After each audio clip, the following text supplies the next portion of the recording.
tonight, and that's okay. Because this will double as our YouTube upload and podcast upload. So fantastic.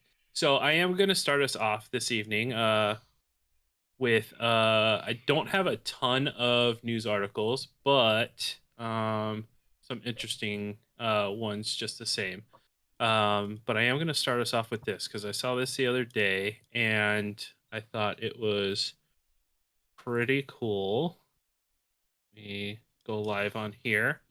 This is Quad Mover, who is, if you don't know who he is a ace multi-rotor pilot, and he flies mostly visual line of sight. Does he And ever this fly was, not visual line of sight? I I'm think not he sure. does from time to time, but he is able to do some extreme acrobatics and stuff like this. But this is an EDF quad that he built. You should define what is EDF. So it's an electric ducted fan. At first glance, it looks like a Cinewhoop in a way, but it is different with those EDFs. And he can see that? Yes, he can. Oh my word. See, and I assume just kind of know how your controls affect it more than anything. You just intuitively know where it is.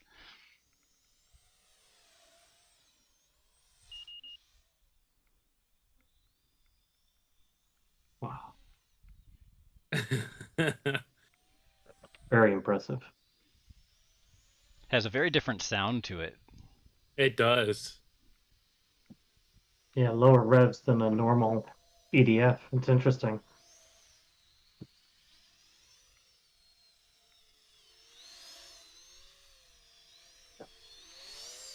So he's trying to push the envelope of the most expensive Cinewhoop. Is that the objective here?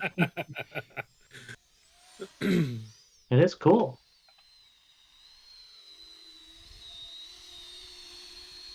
Quiet. Yeah. Huh.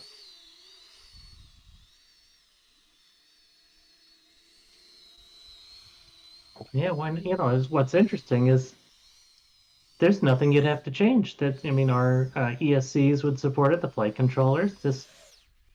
We could do this. Yeah, absolutely.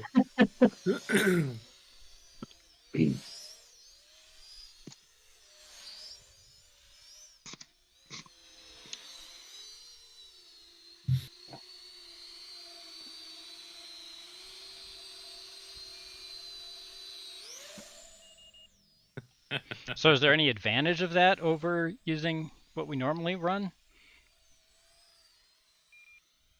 To be honest, I don't honestly know. I mean, it seems like it's fairly quick. Lower efficiency. It's quieter. Yeah, quieter. Which is nice.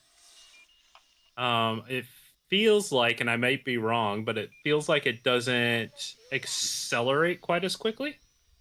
Right, a lot more momentum in the ducted fan. Dang. So anyway, I just thought that was pretty impressive. Seriously impressive flying. Yep. That's so cool. That's pretty cool. Dang. So just thought I'd throw that out there. So let me throw a link up to that just in case anybody wants to view it, because I thought that was pretty spiffy. So honestly, I didn't think about doing EDFs, but I thought doing some kind of jet turbine would be pretty cool on a quad. Now, horribly inefficient and fuel and all that kind of stuff, but I just, it would be pretty cool. But the EDF is excellent and always an excellent pilot. This article comes from Space, and I thought this was pretty interesting. So this is a space.com article on what are FPV drones. Why is space.com doing an article on FPV drones? Just because they look like UFOs or what? I don't know, but it's Well, they pretty seem to have a interesting. Phantom in the first picture too. So I was going to call this out. So I'm going to do a quick scroll through the article. So Phantom, don't know what that Looks is. very Maybe a Mavic Mavic-y. back there. Mavic. Phantom, and then we get a Tiny Hawk. So, but yeah, pretty interesting that in an article for FPV Drones, we're looking at DJI Mavics, DJI Minis, and a Tello. But maybe there's some kind of affiliate going on there. But they do talk about the difference of FPV drones, what it stands for. But then they talk about aerial photography. And I do believe that they're taking a stance that if it transmits video to your phone, then it's an FPV drone. Basically stating if the difference with FPV is that they have an onboard camera that is placed on your drone and transmits a live stream from the aircraft straight to your FPV goggles, headsets, smartphone device, or other screen, which is true. But then they go into surveying, aerial photography, security, or just having fun. And FPV drones can be used for those things, but traditionally aren't. Traditionally, you're using a aerial photography drone or a drone with a specific equipment set, like FLIR or LiDAR, or things like that to do things like surveying. But so they might be a little confused on what an FPV drone is, but they're putting some information out there. XJet, since NASA flew a drone on Mars, drones are now spacecraft. So let's see. FPV is a craft where the primary method of piloting is via that camera. Simply having a camera that Wi-Fi's to your phone doesn't make it. I agree with you. I would absolutely agree with you on that. So just thought that was interesting that FPV now is everything DJI. Let's see. So this is a two-part article. This first part comes from Newsweek, and it talks about banning drones from China has hurt the U.S. ability to fight forest fires.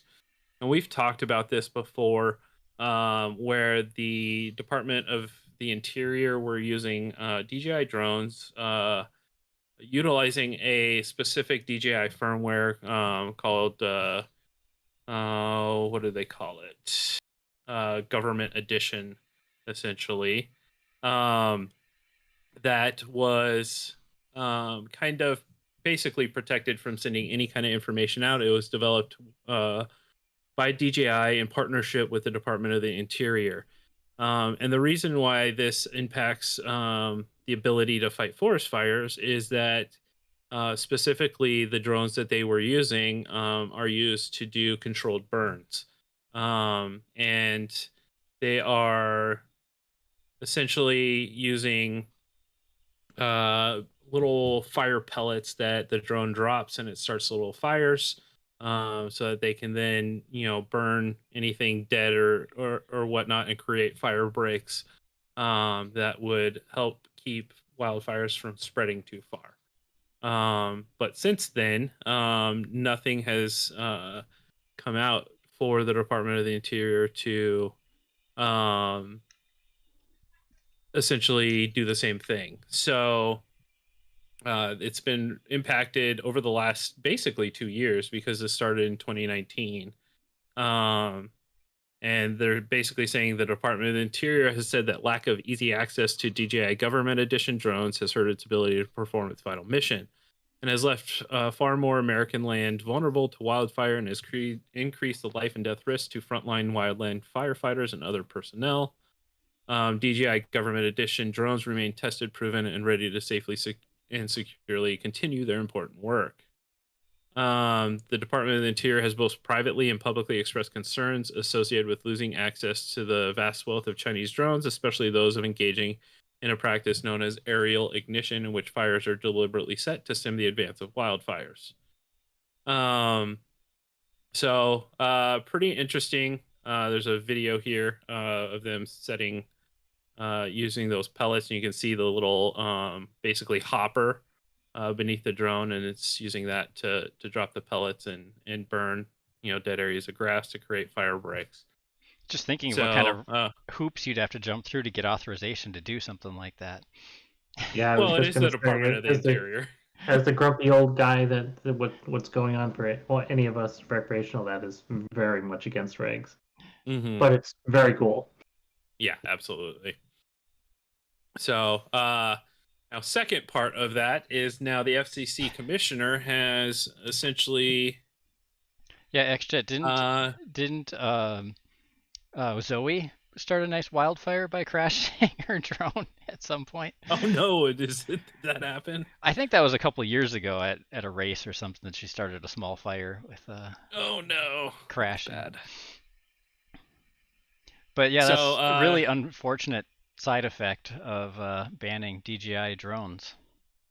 Well, yeah, and I mean, it's one thing to bring out something new or a replacement before, stopping use of the previous versions, but to stop it and not have anything to replace it just seems kind of backwards. But again, as we've seen, especially in the case of UAS, it seems to be sometimes par for the course. Another example would be, when we were banned from flying in controlled airspace until Right. Lance cycled out. And so we went, I mean, it wasn't long. It was what, 2-3 months that we couldn't fly in controlled airspace. It wasn't very long, but at the same time, let's bring out the system before, initiating something else. Yeah, and you'd think by now, having a couple of years of sort of DJI bans, that a US-based company would have been able to pick up the slack, but it doesn't seem like that's the case yet. Yeah. DJI was just that many years ahead of everybody else. So this is DJI is basically being considered of I don't even know how to pronounce it, Hawaii on wings. Huawei. Huawei. Mhm. There we go. Perfect. So let's see. At an event focused on strengthening America's national security, FCC Commissioner Brendan Carr called for commencing the process of adding DJI, Shenzhen-based drone company that accounts for more than 50% of the U.S. Drone market, to the FCC's covered list. Adding DJI to the covered list would prohibit federal USF dollars from being used to purchase its equipment. The FCC is also has a proceeding underway examining whether to continue approving equipment from entities on the covered list for use in the U.S., regardless of whether federal dollars are involved. Huawei and 4 others are already on the covered list based on a determination that they pose an unacceptable security risk. So DJI. I'm looking at the Reuters version of this article. Prior to the "We do not need an airborne" version of Huawei, do they go into how DJI drones are collecting surveillance technology and body temperature and heart rate? So, let's see. Yes, it does. It says DJI drones and the surveillance technology on board these systems are collecting vast amounts of sensitive data, everything from high-resolution images of critical infrastructure to facial recognition technology and remote sensors that can measure an individual's body temperature and heart rate. I remember when the FCC used to be sensible and conservative. This really is so unfortunate. So. But also, and we should remember, the FCC is also auctioning off spectrum, which was designated to UAS. So the FCC is not friendly to drones these days. Yeah. So, and other people, XJet and Electronics are bringing up good points. Is, most of the technology that we utilize on a day-to-day basis, and whether that's in government buildings or in your own home, have components or are entirely made in China. So, to single something out like this, with, especially when DJI has gone through the work of creating like the government edition, firmware that is locked down and can't transmit anything. Like, let's take a step back here and really understand what's going on. And it's not like I'm cheering for DJI, but at the same time, it's technology that is used for good. And I don't think we should be, singling any of it out that isn't, a true concern. Yeah, it always So confuses me that they're singling out such specific things like DJI drones when at the same time they're talking about these things over software that is primarily built in China as well. yeah, They're big users of Zoom and things like that, which are also written by Chinese. So it's crazy. It just doesn't make a whole lot of sense to me. Maybe they know something we don't, but I just until you're putting the evidence into the public's hands so that they can see, it doesn't make a whole lot of sense. So it just seems like we're doing everything we can to punish any company that does business in or with China. So and I'm not, again, politics. I'm not going to get into that portion of it, but it's just kind of crazy to me. So anyway, what I hate most about government reaction to drones and the regulation is the utter dishonesty. I mean, I would agree to a certain extent. It transparency goes a long way, and I kind of goes back to the point. Let's see some evidence of it. So we're trying to suggest to the FAA, but they are it's very difficult for them to be transparent at all in anything.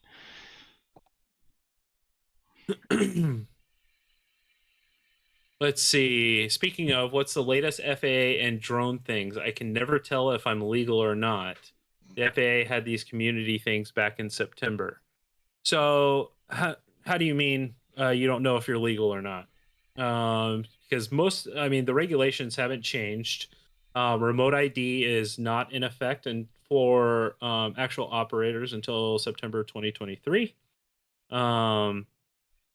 But beyond that, everything is the same as it was back in 2018, with some minor things like you have to have you can't have your registration obscured by a battery or inside a compartment where it can't be seen. But for the most part, everything's still the same until remote ID hits the water. Voltronics talking about things in September. Are they talking about the Droning On After Dark or the Drone and Safety Awareness Week events? Or the maybe community-based organizations, AC. Yeah, Or that advisory circular for the community-based organizations and stuff.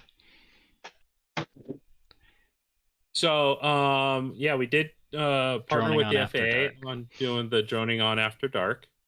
The FAA and thought it was a huge success. They were really happy with the amount of Mhm. viewers and interaction they got. Yeah, absolutely. And we've started talking about what we're going to do next year. And while nothing's set in stone yet, we are airing towards a couple different topics. So hopefully those will get solidified soon, and we can start moving on it. And the FAA, So even though there's generally only the one person on there were other members of the FAA watching and taking notes. And supposedly what we've heard, that they've learned a lot and they will use that information, hopefully, in making regulations moving in forward. the future. Yeah.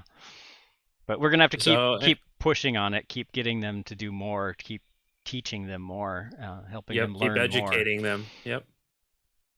So, well, currently, I mean, unless you're in controlled airspace that restricts you from doing that, I think you can fly on your 10 acres. Now, once remote ID rolls out, that would be a different, you'd have to have at least a remote ID module for your drones. But if you're in controlled airspace, you can use Lance, get permission and go. So, but he does. Yeah, they do have a point, just that there are so many crazy regulations. It is difficult to know. Can I take my toy out in my backyard and fly it legally or not without doing a whole bunch of research? Absolutely. And one of the things you can do is, I mean, utilize our resource our website as a resource, because we have a lot of how to get started and Do you want to pull up the basics on there. our website and just Yeah. say, okay, for somebody who's new to the hobby, if you go to our website, here are the things you need to know about flying in the United States. So first off, we've got all the different resources here. So we've got the advisory circular. This was our response to it. This is more in relation to CBOs. We've got congressional outreach. We've got remote ID summary. So this gives you everything you could possibly need to know about remote ID. How about just the simple stuff? Like, yeah, just right at the very beginning of our homepage, like, what do I need to fly? So right here, you've got what do I need to fly? And we've got a what is FPV right here, which can help get you started. And then we've also got FAA Recreational Requirements. So this is the very simple stuff right here. So fly strictly for if you're flying for recreational, this is what you need. So you can fly strictly for recreational, fly under or within the programming. This is basically fly with the safety guidelines of a CBO, and whether that's ours, which are also posted on the website, or if that's AMA or somebody else, as long as you're flying under, and you don't have to be a member. You just, you're flying by their rules. You fly within visual line of sight, or if you're using FPV, you have a visual observer. Utilize Lance when flying in controlled airspace, and you can utilize Lance through programs like Aloft or UAV Sidekick. Or I still want to keep saying Kitty Hawk Open every time, but I do forget too. that Every it's been single renamed. time. I have to pause every time. You're right. What is it again? Mm-hmm. Yeah. And before you fly, we'll point you to Aloft. Yes. Well, Aloft is generating all the data for before you fly anyway. Yep. So operate the aircraft in a manner that does not interfere with and gives way to other manned aircraft. Stay below 400 feet, or if you're flying in controlled airspace, stay below your authorization level that Lance has provided for you. So if you're in a grid that's only has a 200-foot AGL ceiling, then you need to stay under that. You need to take the trust. It's the Recreational UAS Safety Trust. You can do that for free over at Pilot Institute, which is a great organization that we're partnered with. And there's a link right to it right there. And then if your drone is between 250 grams and 55 pounds, you must register with the FAA and put your registration number on the outside of your aircraft. If it's under 250 grams, no registration is necessary. And bonus for everybody, remote ID will not be necessary. However, you do need to follow all the other rules. So, and then we also have our safety guidelines right here. And these are just about everything that you need to know. They're very short and simple. And we broke it down into registration requirements, flight preparation during flight, and then there's a glossary of terms down below. It's a short little stint of safety guidelines. You can print these out, throw them in your bag, and if everybody ever questions you can, pull them out. I'm flying under FPVFC guidelines. Just make sure you're actually flying under FPVFC guidelines. And so, tangentially related to this, where it talks about needing a visual observer, we are, as the FPVFC, still constantly pushing the FAA in the direction of allowing FPV without a spotter, by whether that's shielded operations or making rules for local beyond visual line of sight. It's not here yet, but we're hopeful that we will get there eventually. Mm-hmm. Yeah, and it's definitely an important push for us. One of the things we're trying to work on is the introduction of waivers for flying without an observer. And that came from that last droning on, right? When Jay Merkel was on. So yes, we've been working with the FAA, and we've just started working with them on the waiver process for 107s at least first, to be able to fly FPV without a visual observer. It's just in the beginning of this process. It'll probably take a little bit, but the process has been started. So, and the more that one of the things that we learned from the droning on is starting from a waiver process and showing evidence that people can fly safely without spotters, which we all know is possible, um, and doing that through a waiver process and showing the data behind it will raise the likelihood of not requiring a visual observer for regulations going forward. And so that's the approach that we're taking. And again, it's working within the system to enact change. So that's really the tack that we feel works. And we've done even more so. We've been pushing shielded operations with the example set by New Zealand.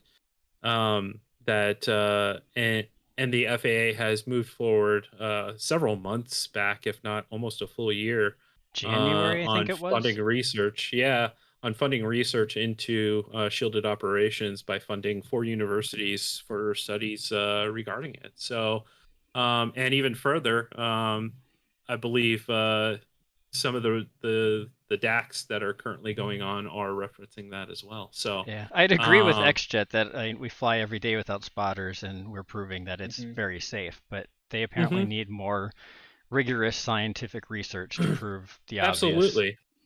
And you know, one of the funny things is we're teaching the FAA new things every day.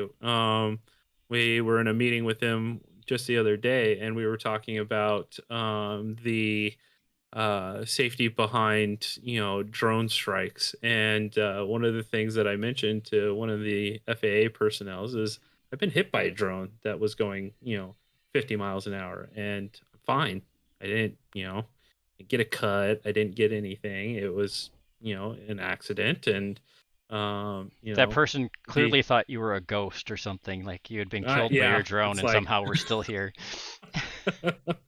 So it's pretty interesting that we're able to, you know, bring some anecdotal evidence that you know, can shed some light on some of these nuanced topics that seem to, you know, spark such dismay sometimes. But pretty interesting. But we are working towards a lot of that, and you know, we feel like we're making some progress, and we're going to continue pushing that. So Skyward follows. I think I posted this up a little back, but I'll drop it again. Maybe I did. So this. So Skyward follows Aloft in updating Lance for night airspace access and refined grids. Skyward is a Verizon company, and Lance is Lance with the updates is now available on their platform. I've never used Skyward. Me either. Do you want to explain what the enhanced grids are? Yeah, absolutely. So one of the DACs that Dave served on was the UAS facility map. UAS. Yep. And one of the, originally there were in controlled airspace, everything is broken into grids, and those grids, each of them, actually, while I'm talking, each of the grids is based on distance and air traffic is broken into a ceiling, a flight ceiling for UAS. So it could be 0, it could be 50, it could be 100, all the way up to 400. And in those grids, when you request access, most of the time, unless you're filing for a waiver, you will only get permission to fly up to that set ceiling. And the reason being is, you know, that's where the airports felt like it was UAS facility. Felt like it was safe for flights to occur for UAS. So let's see. Yeah, I think this is it.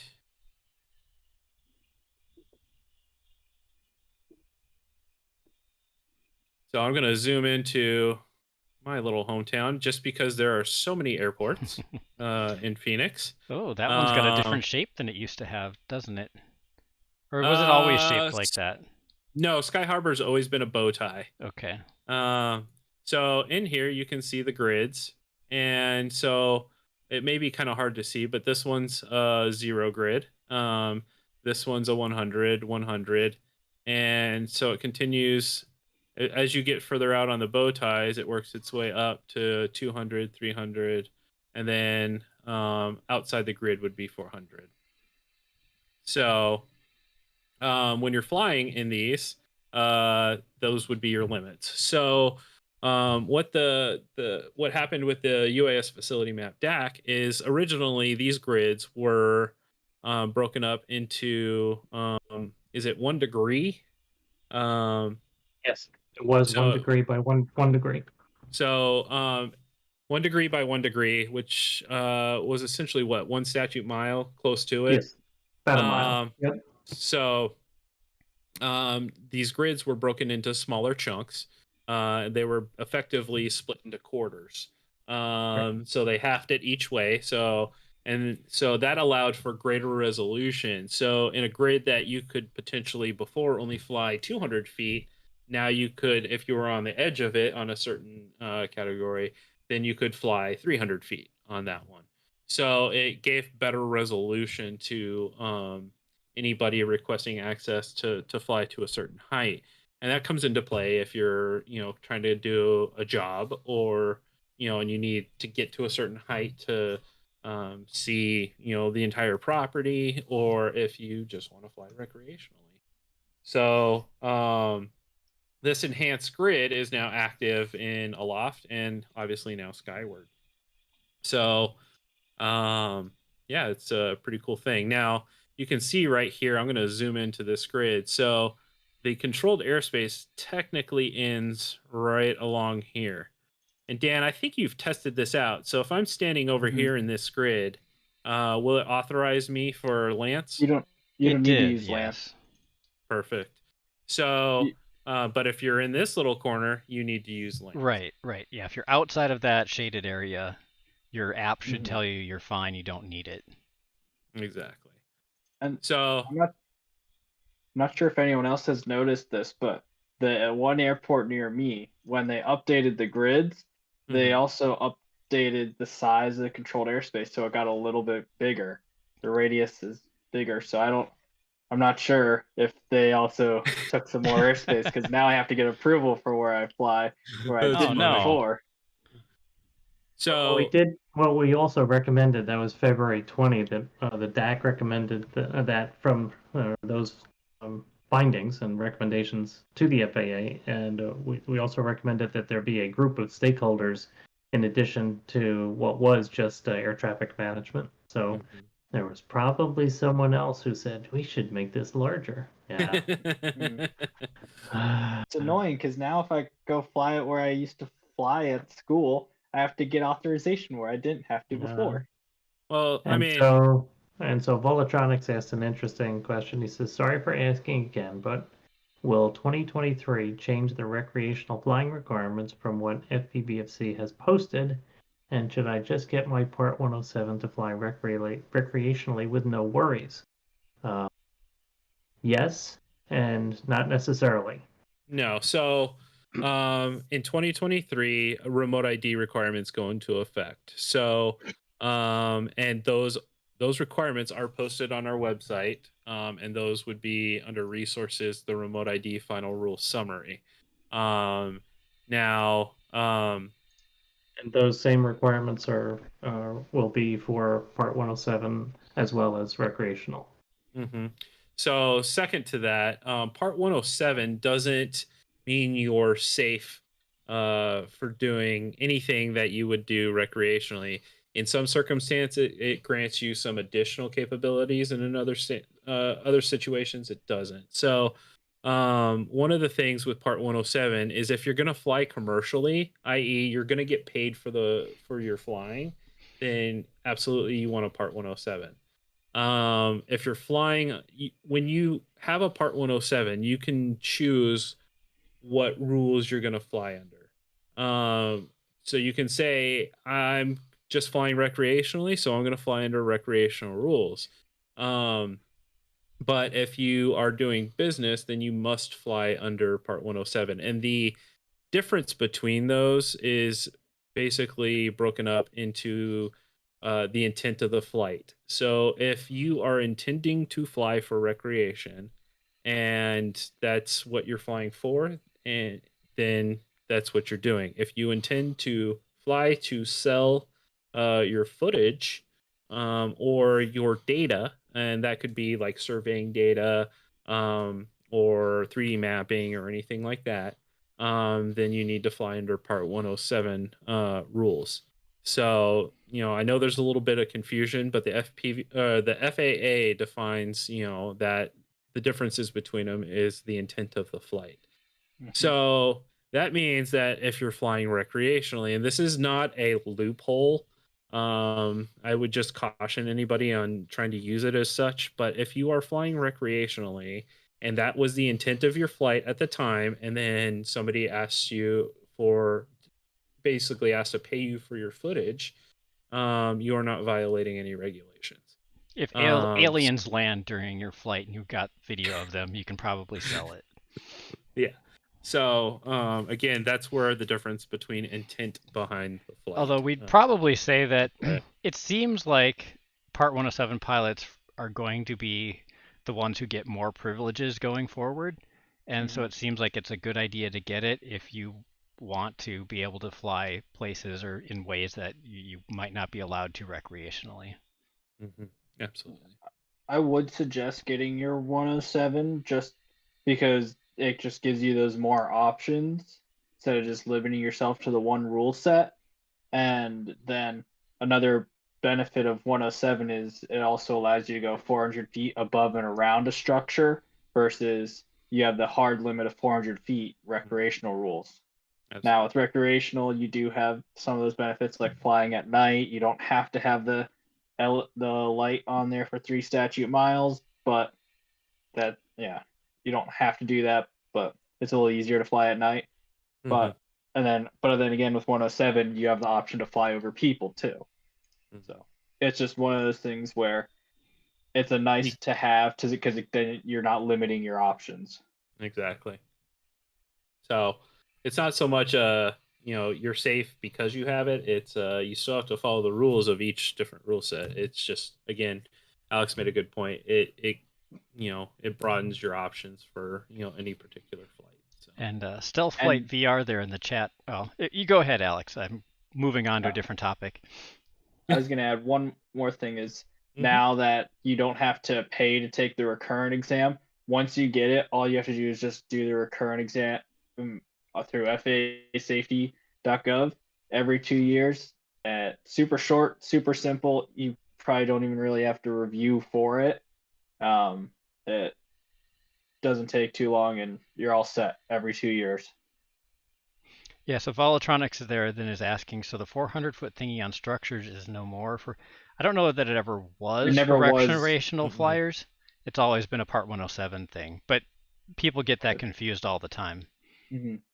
Right, and for recreational hard ceiling, maximum 400 feet, and the UAS facility maps, we were sharing our lower AGLs above ground level around airports. So I've been told to fly those inlets. I've been told directly by an FAA employee, if you're on a balcony 410 feet off the ground in your apartment and you fly your drone out your window, it's over 400 feet and you're against the current regulations, unless you're a Part 107 pilot. Mm-hmm. So I was going to go back to Stealth Fighter VR was saying that there's a lot of negative hype over drones, and was going to say that we've had people, and we've been part of meetings where we've definitely had the FAA told that, yes, they have an image problem, and we're hoping the FAA tries to do something to correct the negative image of drones. I don't know if they'll be able to, but the FAA is aware that there's a lot of negative press about drones these days. So Volatronic says, I love it when a 55-pound drone plops down on my car. I still don't get the 250-gram limit. I think it's more reasonable to 500 grams, but that's just little me. And this is something that we've kind of talked about in some of our responses to the FAA. I think it was in the remote ID response, that where we talked about raising it to a kilogram. But I agree. The 250 gram limit is very arbitrary. And it was, adopted by one country, and I can't remember if it was us first or them first, but it just kind of spun around the world, and that's kind of where it went. So, yeah, 250 gram limit is it is arbitrary, and I will be the first to tell you that, and it needs to be raised. But that kind of raising needs, that's when you start going into material investigation and research, and what these things are made of, and the velocity and the mass generate, it's just it's a lot. And I think there are certain studies in place to look at those particulars, but I don't know what's going to come. So it's from Angel Feathers. There you go. Like it. So moving on. Google Wing is, let me grab the whole URL here. Texas, yes, Texas. So Google Wing plans to launch drone delivery in the Dallas-Fort Worth area. Wing, the drone delivery unit of Google parent company Alphabet, aims to set up shop in the suburbs of Dallas-Fort Worth. The company said Wednesday in what would be the first residential drone delivery service in a major metropolitan area in the United States. Now, Google Wing has been operating the same type of program out in Australia. This will be the first that they are bringing into the U.S. So they are looking to focus on communities of Frisco and Little Elm, and get necessary approvals at the local, state, and federal levels to launch commercial service in those cities in the coming month. They want a partnership with Walgreens from a store would be able to fulfill orders for a limited range of merchandise from customers in an area containing upward of 50,000 people. It will be dispatched from a small shipping container configured as a drone base in the Walgreens parking lot. I would suggest moving it to the roof, but that's just me.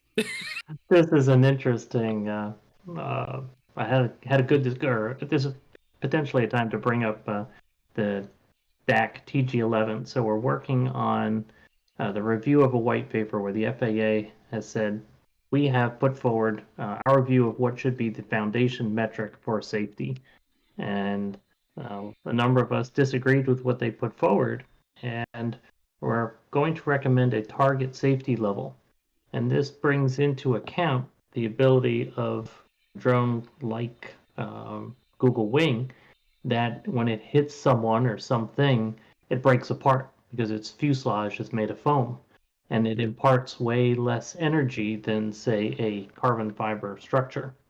So I applaud Google Wing for engineering their aircraft to be able to fly in neighborhoods, and so it's quiet and got a winch on it, but it is very significant, and it was the Google Wing team that helped out and provided a lot of the math and the rationale on this DAC TG11, and so I went in with a view that we should go for kinetic energy, and that's too rudimentary, and they came up with this view of target safety level, much more robust, and it accounts for things like the fuselage or the whole aircraft being able to break up, just like a crash helmet breaks and absorbs energy. That's the benefit to your head when you're wearing a helmet and you crash.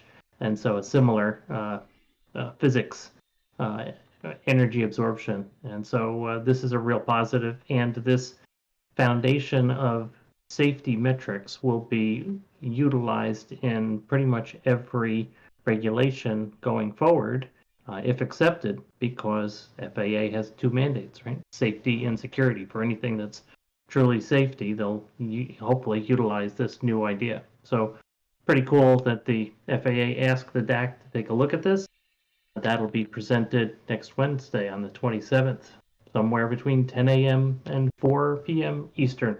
Yeah, I was going to bring that up again later, but we should remind everybody that a week from today is the next FAA Drone Advisory Committee meeting. And we encourage everybody to tune in. It'll be streamed live on Facebook, on YouTube, and is it also on Twitter or something as well? But definitely check that out if you can. If not, tune in to the replay later and let the FAA know we're out here and we're paying attention. Mm-hmm. All right. So I imagine, and I'm just reading back in the comments, isn't Texas redneck territory? Will there be unofficial skeet shoots every time a Google drone takes off? I would imagine that Google's going to do a whole lot of community outreach before they implement this program. And again, that's just me guessing. I don't know that for certain, but if I were an organization that's planning to launch something like this, absolutely, I would be doing community outreach. I would be talking to people. I would be, informing them of what it's going to look like, how it's going to operate, all those different things. So, it would behoove them to absolutely do that. And there will be somebody who shoots at one, for sure. Yep. And then I guess to help with that, there is one person. I'm not sure. Did you guys mention at the last one about the guy who finally, I guess, is getting finally first person to get prosecuted for shooting down a drone by the sheriff's department? He shot down a police drone, right? Yep. Sheriff's department one. I'm not Florida man. sure if that story was brought up in a previous community meeting or not, but so there's that was after our last community meeting. Yeah. Mm-hmm. Yeah. So wasn't sure if that's on the list. All right, so I believe this is my last one here, but this will be interesting. This came out today. This comes from The Guardian. So if you haven't heard, there's a volcano in La Palma, Spain. But there are 4 dogs who are stranded, and rescuers cannot get to them because doing so they'd have to cross several essentially lava rivers to get there. So a company has come in and is going to attempt to rescue the dogs utilizing a drone. Local Animal Association Legals.org sounded the alarm after we became aware of the plight of dogs in early October and arranged for 2 drone firms to drop off food and water for the animals, which have lost weight since becoming trapped. Reaching the animals on foot is impossible, as this would require crossing scorching lava, and the helicopters cannot fly in the area because of the ash and hot gas from the volcano could damage their rotors. It's the only way to do it. A crew from an industrial drone operator, Aero Cameras, arrived on the island on Monday after receiving the green light from local authorities to carry out the rescue operation. Under Spanish law, drones are not normally allowed to transport people or animals. The company's CEO, Jamie Pereira, said the plan was to send a 50-kilogram or 110-pound drone equipped with a wide net to trap the dogs one by one and fly them to safety. We don't have experience transporting a live animal by a drone, nor does anyone. Not legally. The success of the mission, right? The success of the mission will depend largely on how the dogs respond to the drone. The dog could start reacting by running away, moving, jumping. There are those who say the dogs could fracture a bone, have a heart attack. Of course, there are all sorts of risks, but we either get them out, or in a few days or weeks, they will no longer exist. So, this is I obviously await to see what this is going to turn out to be. I hope they are able to, rescue those animals. So but did it will say be that a new use for a drone. That they already have used them to drop off water and food for them? Mm-hmm. Yep. So, but this is it's going to be pretty interesting. I hope this turns out well. I hope they are able to pull it off. But yeah, it would be a great thing. So, and with that, I wrap up everything I have. Gentlemen, anybody have anything else? Just sure, at the DAC. Go ahead, Alex. I was going to add some multi-GP stuff.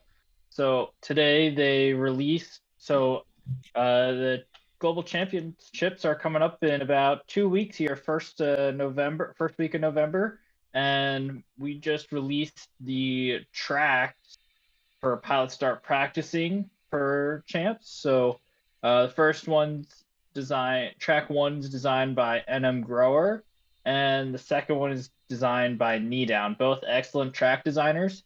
This is actually the first time that tracks have been released ahead of time before the championship. Normally they're released the day the track is up. This was changed this because of some other circumstances this year. Tracks are longer. Going to be, instead of normal 3 lap, it's going to be 2 laps. 2 consecutive laps for qualifying. And so that's up. You don't have to be participating in champs to fly the tracks on the simulator. So you can fly them on Velocidrone right now. Empty scene day and just called 2021 MultiGP Champs Track 1 and Track 2.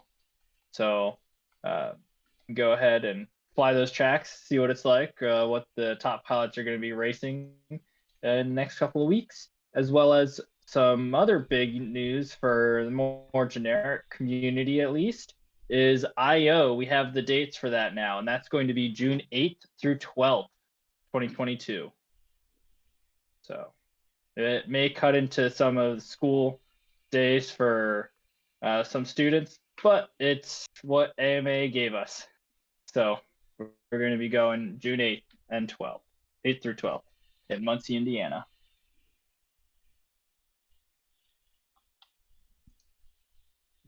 Alex, will you be trying to race and compete at the champs?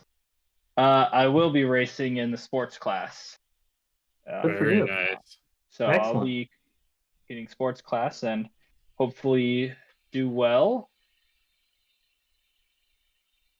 Well, best of luck to you. Is there any coverage, or how do So I'll be up in the North Country while you'll be down in Florida at champs.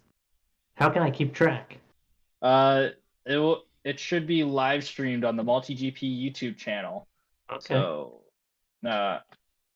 yes, that should be there on the MultiGP YouTube channel. Great. I don't think we have links up yet, but we'll get them by then. Excellent. Okay. Well, what are the dates of the MultiGP, the champs? Champs is going to be, for sports class, it's going to be November 2nd and 3rd, while pro class is going to be 4th through 6th, rain date of the 7th. Okay. All right. I've got a little something to add. The other thing we're working on, there'll be a brief presentation at the DAC meeting next week on how to integrate aviation technology into existing curricula as well as extracurricular education for K through 12 in the United States. So this is a midpoint or a checkpoint with the team that's working on it. Alex and I are both participating in TG12. I'm also on the TG11.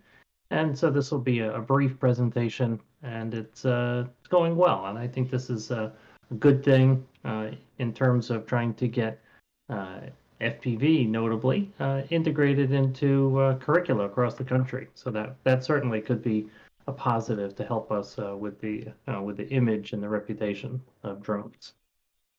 And the objective, obviously, is to try to get kids, girls, boys, young men, young women enthused with aviation and consider either taking on the job of a pilot or a non-pilot. There's lots of work to be had in both UAS as well as manned aircraft.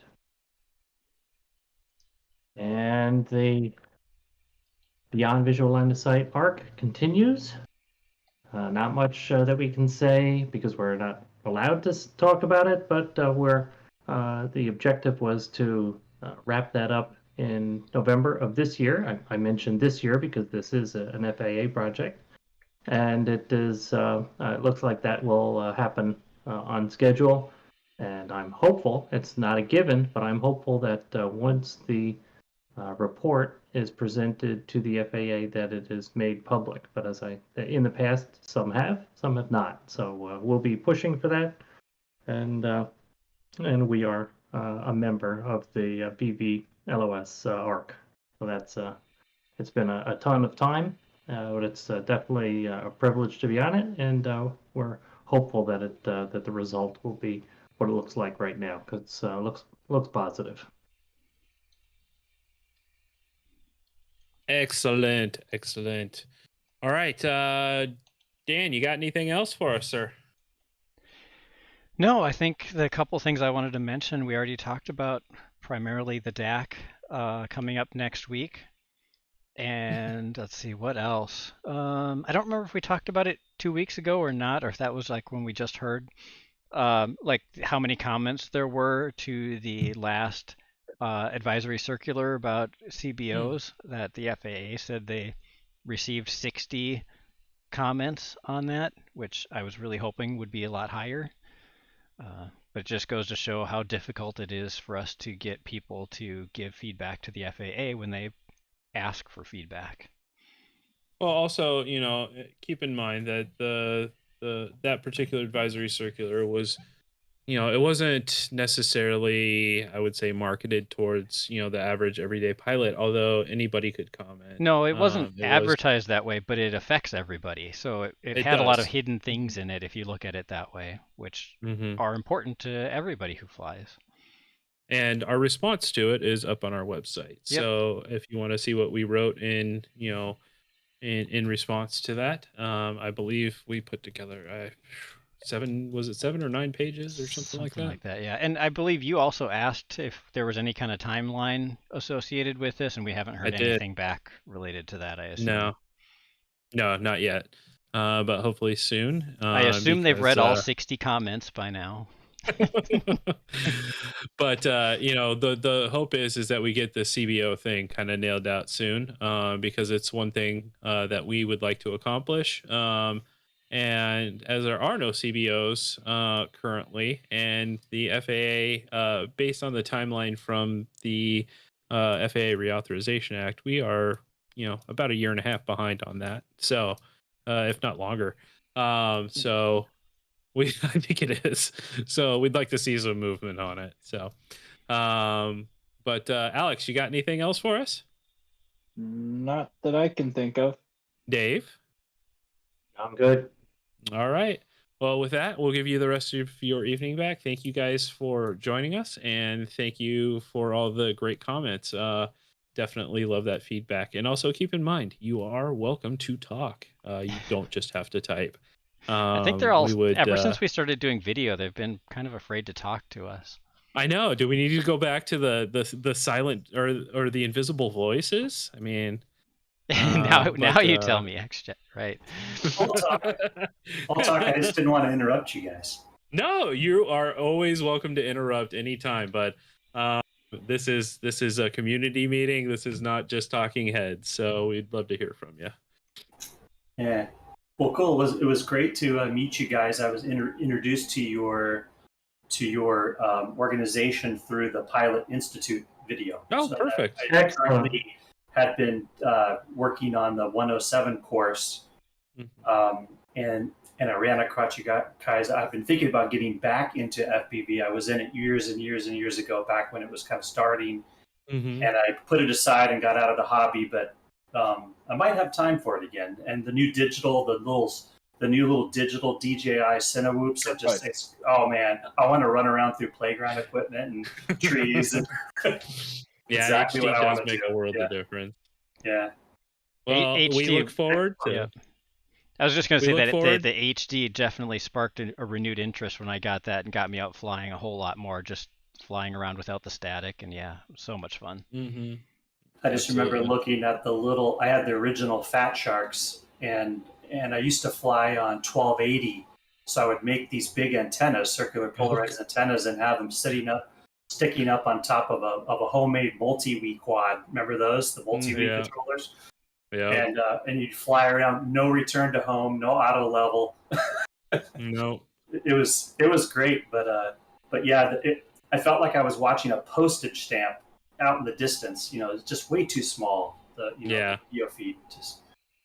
And even newer goggles, the resolution on them have improved so much, and even if you're going with analog or digital, but digital, it's definitely it adds a whole new level.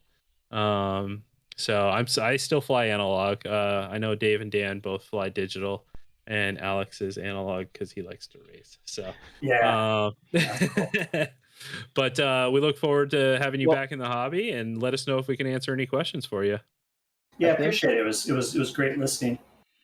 Perfect. Well, talking about digital a little bit, I think a lot of races are going to be getting shark bite soon, because shark bite is allowed for champs this year and will be for future races. We have it set up. I thought I heard during a Bardwell live stream that Evan Turner was planning on flying shark bite for champs. I haven't heard that. I wouldn't be surprised, but actually, I don't know. I would be a little surprised. But Alex, you mentioned just a rumor. The AMA. You mentioned the AMA. Are you a member of the AMA? Yes. Do you go to different AMA related events, or are you in an AMA club as well? Yeah, I'm in my local AMA club. Fly there sometimes, set up gates on the runway.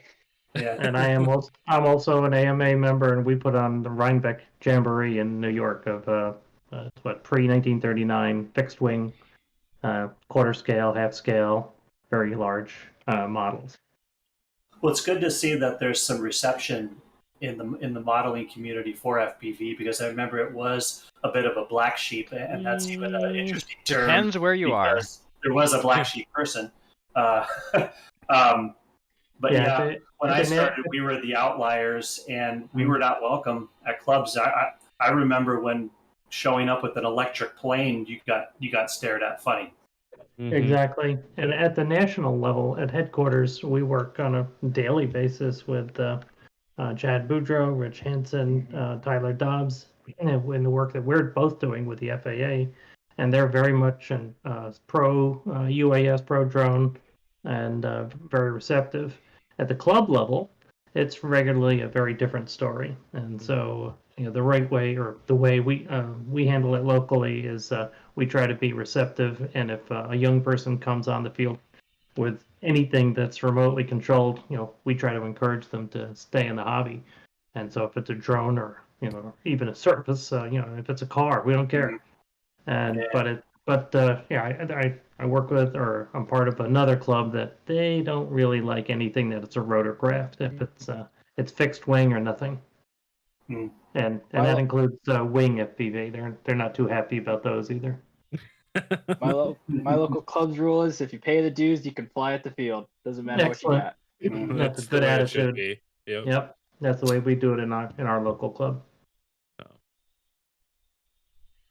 All right. Well, I don't want to hold you guys too long. It's been great hearing from you, Stealth. And just, again, let us know if you have any questions, or if, anything at all. We're here to help. So we'll be looking for ways I can help you guys too.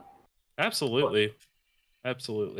Definitely give our website a crawl, and see. You can contact us by email if you want anything specific on how to help. Our emails are on our website. So, but with that, I'm going to sign off, and we'll see you all in 2 weeks, and have a great weekend. It's getting cooler out there. Enjoy the weather. Hopefully it's not too cool, and have fun. Get some flies in. All right. Thanks for coming, everyone. Bye, guys.